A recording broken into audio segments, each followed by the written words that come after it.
देकर जाओ या फिर रख कर जाना पड़ेगा। हमारी कहानी भी इसी कोटेशन पर आधारित है। धनिया नाम का भिखारी जो भीख मांगते मांगते पूर्ण सेठ के यहाँ जा पहुंचा और वहाँ पूर्ण सेठ से भीख मांगने लगा। तो हमेशा की तरह पूर्ण सेठ किसी को कुछ भी नहीं देते थे। उन्होंने धनिया को कहा कि देख भाई, मैं तो किसी को एक ढेला भी नहीं देता हूँ, तू अपने रास्ते चल। भिखारी ने कहा कि सेठ जी, आप किसी को कुछ नहीं देते हो, लेकिन मैं तो हर एक इंसान को देता हूँ जो मुझे छोटी सी भी भीख दे दे। मैं उसे एक सुविचार देता हूँ और उस सुविचार से कई लोगों में बहुत कुछ परिवर्तन आ जाता है।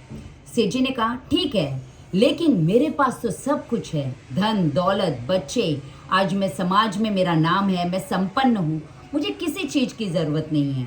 धनिया ने कहा सेठ जी, कई बार ऐसा होता है, हमें लगता है हमारे पास बहुत कुछ है, सब कुछ है, लेकिन कुछ ऐसा खालीपन हमारे अंदर होता है जिससे हम जीवन का वो सही आनंद नहीं ले पाते हैं।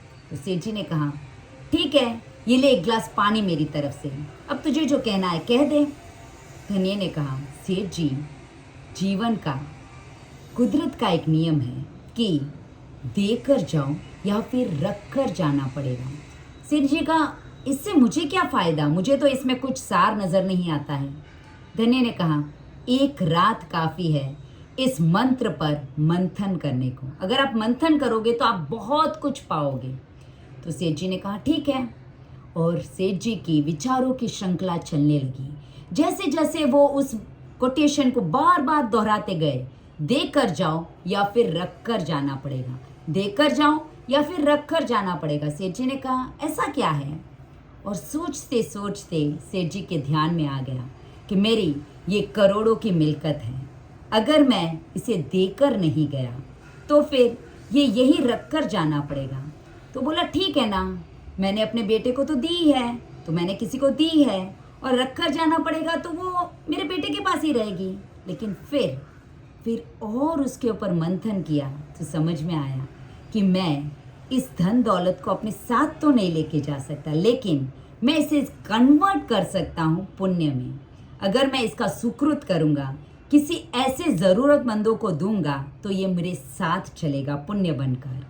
और सोचते सोचते, इस दिशा में सोचते सोचते उनके कई दिमाग के परत खुल गए। जैसे कोई अपना टैलेंट होता है, अगर हम उस टैलेंट को नेक्स्ट जनरेशन तक पहुंचाते नहीं हैं तो वो हमारे साथ ही फिनिश हो जाता है। ज्ञानी है जिनके पास बहुत कुछ ज्ञान है, लेकिन वो इस डर से नहीं बांटते हैं कि ये ज्ञान शायद सामने वाला लेकर मुझसे बड़ा आदमी बन जाएगा। तो लेट मी टेल यू, ज्ञान बांटने से बढ़ता है। तो समवेयर यू आर रॉन्ग। इसलिए आपके पास भी जो भी पूंजी है, जैसे आपका धन दौलत है, किसी का कोई टैलेंट होता है, किसी का कोई ज्ञान होता है, तो वो आप अगर देकर जाओगे, उपयोगी बनाकर जाओगे, तो वो आपके साथ पुण्य बनकर साथ में चलेगा, वरना यही धरा का धरा रह जाएगा। और ये बात का मंथन करते करते हमारे सेठ जी सुबह तक तो इतने स्वस्थ हो गए कि दूसरे दिन से ही उन्होंने अपने सारे पैसे का कुछ न कुछ फॉर्म में सुकृत करना शुरू कर दिया। किसी को, गरीबों को वो स्कूलिंग करा देते थे, कहीं कोई हॉस्पिटल में पैसा दे देते थे, तो कहीं किसी को उत्थान कराने में या देश के लिए कुछ न कुछ फंडिंग करने में अपना पैसा लगाने लगे। और ऐसा करने से उनका पैसा भी दुगना बढ़ने लगा, क्योंकि जो आप दोगे वो डबल बन के आता है। तो देख कर जाओ, वरना कुदरत का नियम है कि रख कर जाना पड़ेगा। तो it is up to you. हमारे सेठ जी ने तो अपना पूरा पैसा कहीं ना कहीं पुण्य में कन्वर्ट करना शुरू कर दिया है। क्या आपने अपना पैसा या अपना टैलेंट या अपना हुनर क्या कन्वर्ट करना शुरू किया है? This is Anita Sakaria. Do like, share, subscribe my channel. Thank you so much.